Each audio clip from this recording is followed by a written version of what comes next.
Chapter 13. Hospitality under the Arctic Circle. It ought to have been night time, but under the 65th parallel there was nothing surprising in the nocturnal polar light. In Iceland, during the months of June and July the sun does not set, but the temperature was much lower.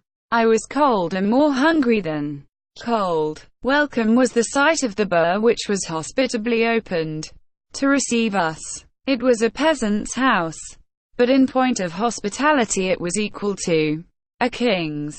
On our arrival the master came with outstretched hands, and, without more ceremony, he beckoned us to follow him, to accompany him down the long, narrow, dark passage. Would have been impossible. Therefore, we followed, as he bid us. The building was constructed of roughly squared timbers, with rooms on both sides, 4 in number, all opening out into the one passage.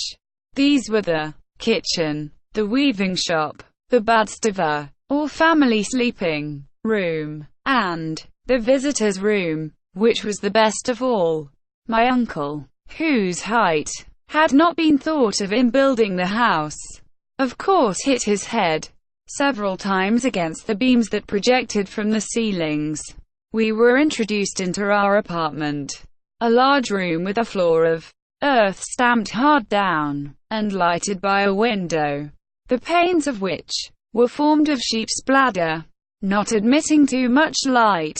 The sleeping accommodation consisted of dry litter, thrown into 2 wooden frames painted red, and ornamented with Icelandic sentences. I was hardly expecting so much comfort. The only discomfort proceeded from the strong odor of dried fish, hung meat, and sour milk, of which my nose made bitter complaints.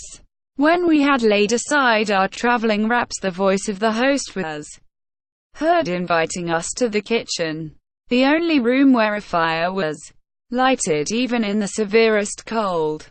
My uncle lost no time in obeying the friendly call, nor was I slack in following. The kitchen chimney was constructed on the ancient pattern. In the middle of the room was a stone for a hearth. Over it in the roof a hole to let the smoke escape.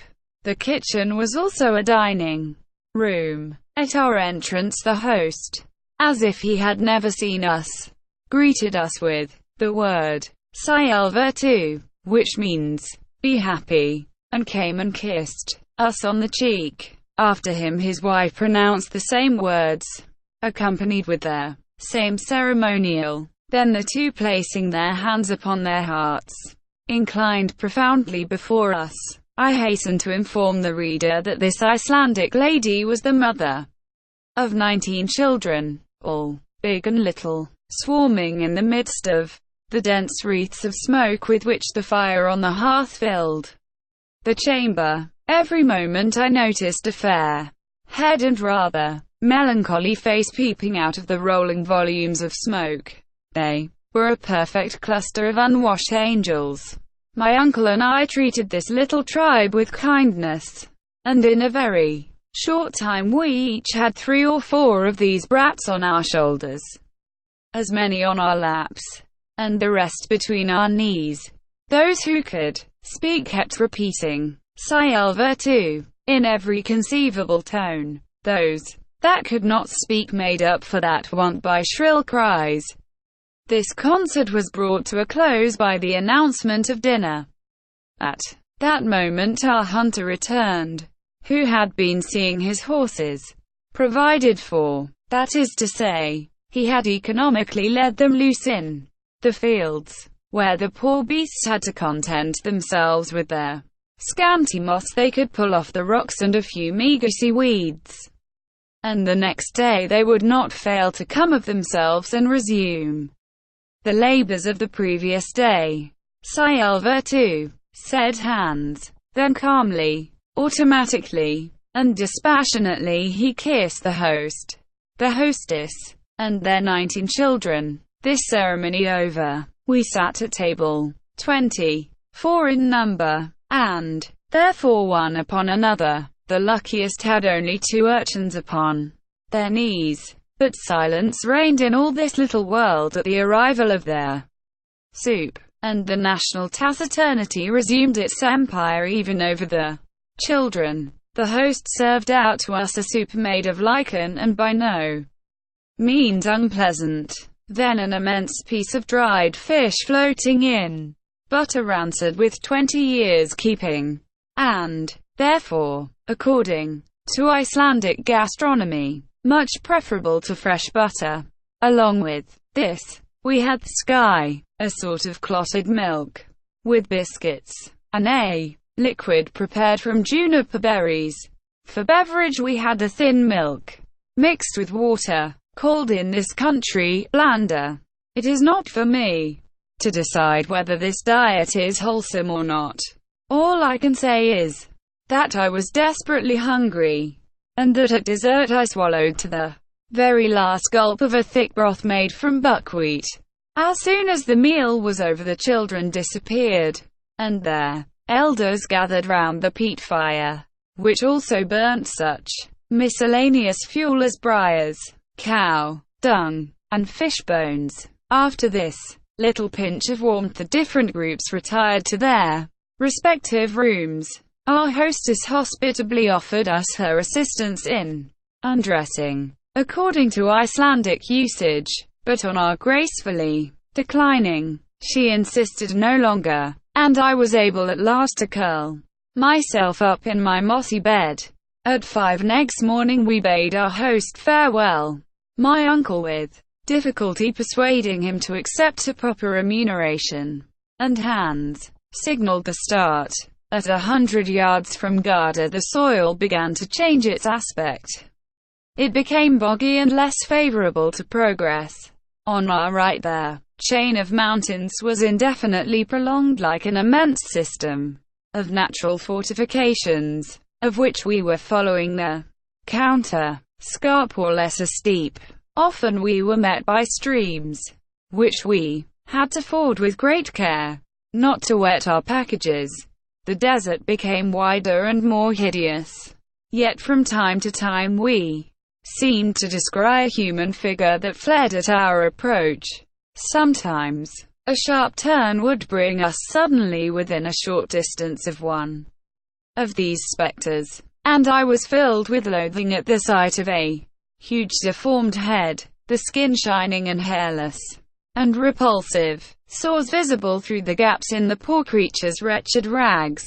The unhappy being forbore to approach us and offer his misshapen hand. He fled away, but not before Hans had saluted him with their customary "Saliva tu, spetisk," said he. "A leper," my uncle repeated. This word produced a repulsive effect.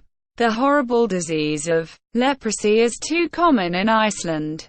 It is not contagious, but hereditary, and lepers are forbidden to marry. These apparitions were not cheerful, and did not throw any charm over the less and less attractive landscapes.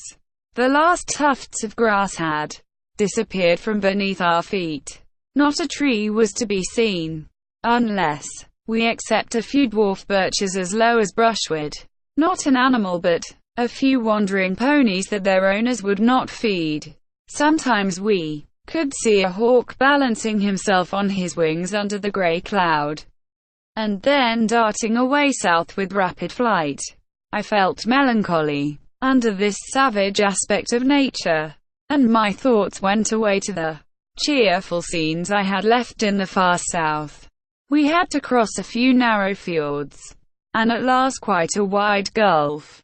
The tide, then high, allowed us to pass over without delay, and to reach the hamlet of Alftanes, 1 mile beyond. That evening, after having forded 2 rivers full of trout and pike, called Alpha and Hetta, we were obliged to spend the night in a deserted building worthy to be haunted by all the elfins of Scandinavia. The Ice King certainly held court here, and gave us all night-long samples of what he could do.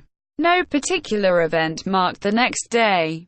Bogs, dead levels, melancholy desert tracks, wherever we traveled. By nightfall we had accomplished half our journey, and we lay at XIII on the 19th of June for about a mile. That is an Icelandic mile. We walked upon hardened lava. This ground is called in the country Raun. The writhen surface presented the appearance of distorted, twisted cables, sometimes stretched in length, sometimes contorted together. An immense torrent, once liquid, now solid, ran from their nearest mountains, now extinct volcanoes, but the ruins around revealed the violence of the past eruptions. Yet here and there were a few jets of steam from hot springs. We had no time to watch these phenomena. We had to proceed on our way. Soon at the foot of the mountains the boggy land reappeared, intersected by little lakes. Our route now lay westward. We had turned the great bay of Faxa, and the twin peaks of Snæfell rose white into the cloudy sky at the distance of at least 5 miles. The horses did their duty well. No difficulties stopped them in their steady career. I was getting tired, but my uncle was as firm and straight as he was at our first start. I could not help admiring his persistency, as well as the hunters, who treated our expedition like a mere promenade. June 20th. At 6 p.m., we reached Budir, a village on the seashore, and the guide there claiming his due. My uncle settled with him. It was Han's own family, that is, his uncles and cousins, who gave us hospitality. We were kindly received, and without taxing too much the goodness of these folks, I would willingly have tarried here to recruit after my fatigues. But my uncle, who wanted no recruiting, would not hear of it, and the next morning we had to bestride our beasts again. The soil told of the neighborhood of the mountain, whose granite foundations rose from the earth like the knotted roots of some huge oak. We were rounding the immense base of the volcano. The professor hardly took his eyes off it. He tossed up his arms and seemed to defy it, and to declare, "There stands the giant that I shall conquer." After about 4 hours walking, the horses stopped of their own accord at the door of the priest's house at Stapi.